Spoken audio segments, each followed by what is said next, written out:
Dans les atouts et les points d'intérêt, la méthanisation vue dans un système AC, c'est certainement le moyen de diversifier, mais aussi le moyen de réduire l'utilisation d'intrants chimiques, certainement en matière de fertilisants, mais également en matière de désherbants, puisque récolter des parcelles par fauchage et des couverts par fauchage va avoir un effet extrêmement intéressant dans la réduction du salissement. La valorisation des menus pailles va avoir également un intérêt. Ça peut être le moyen aussi de valoriser des cultures qui échappent d'une certaine manière. Certainement une valeur ajoutée à considérer en agriculture biologique. On peut se poser la question du bilan carbone, puisque souvent, lorsqu'on est orienté agriculture de conservation, on cherche à stocker de la matière organique et à nourrir le sol avec le carbone. Là, éventuellement, il y a une quantité de carbone qui avait été évacuée sous forme de CH4, mais il y a des résidus qui vont rester, il y a du carbone qui va être retourné, et il y a également, pendant la croissance végétale, énormément de carbone qui va être relargué dans le sol via les exudats racinaires, et ça, c'est du carbone liquide, c'est du carbone aussi fermentescible. Donc si le système est conçu de manière cohérente, le risque pour les sols n'est pas aussi important que ce qu'il est souvent projeté. C'est aussi une opportunité d'aller beaucoup plus vite vers des cultures associées, donc à la fois mettre des graminées, des légumineuses, des crucifères, des légumineuses, et là on va avoir en plus de l'augmentation de la production de biomasse, de la fixation d'azote, et cet azote-là va être recirculé dans l'exploitation, donc ce qui permet pratiquement une augmentation de la quantité d'azote disponible. Pourquoi pas réfléchir également à l'installation de cultures pérennes, qui seraient fauchées plusieurs fois plutôt que de multiplier les implantations.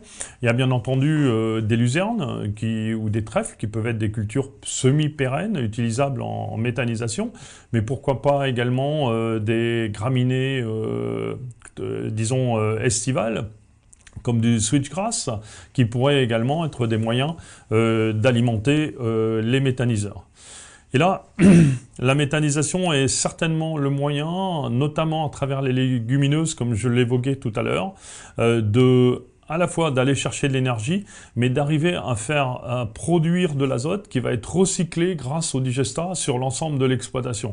Donc en fait, on voit bien que c'est un regard assez rapide que j'ai aujourd'hui sur la méthanisation, mais le potentiel que l'on a à travers ces techniques-là est certainement intéressant et mérite d'être regardé. Et là, l'agriculture de conservation peut apporter beaucoup de bénéfices.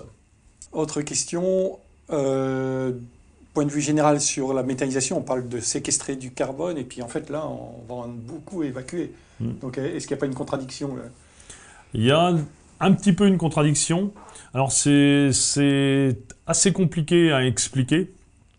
Parce qu'il y a une émission de carbone par le CH4, par le méthane. C'est un petit peu la même chose sur le dossier élevage qui va suivre. C'est qu'à partir du moment où on va pâturer des couverts, on va récolter des prairies, on va faire de l'ensilage. En fait, on va récolter de la photosynthèse qui va être consommée par des animaux. Et les animaux vont, bon an, mal an, rejeter quasiment les 3/4 de ce carbone-là.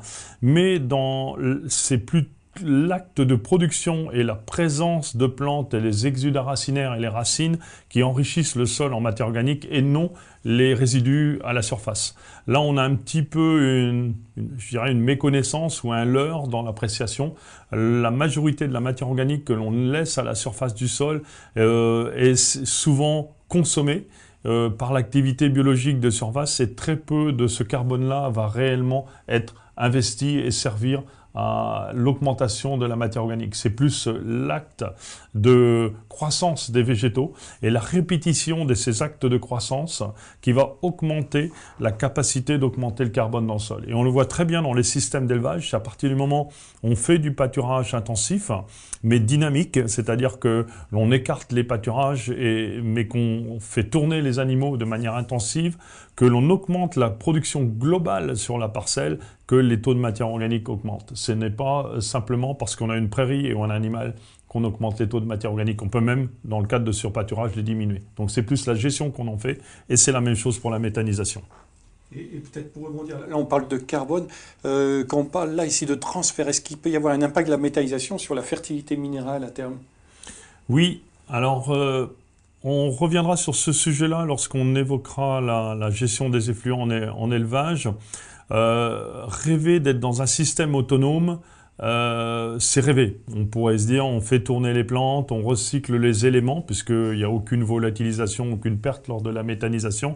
On exporte simplement le CH4 et on récupère l'azote, on récupère le phosphore, la potasse, etc. Il est bienvenu de profiter de la méthanisation pour rentrer, comme je l'ai dit, des produits organiques qui viennent de l'environnement, de l'agro-industrie, qui viennent également des communautés locales. Et ces produits organiques vont être à la fois pourvoyeurs d'énergie, d'autant plus s'ils contiennent des sucres ou ils contiennent des graisses, mais en même temps, ils vont enrichir le système en fertilité minérale qui pourra être épandue sur l'ensemble de l'exploitation et qui va contribuer à une amélioration de la fertilité minérale de l'exploitation. Donc là, une autonomie 100% n'est pas souhaitable.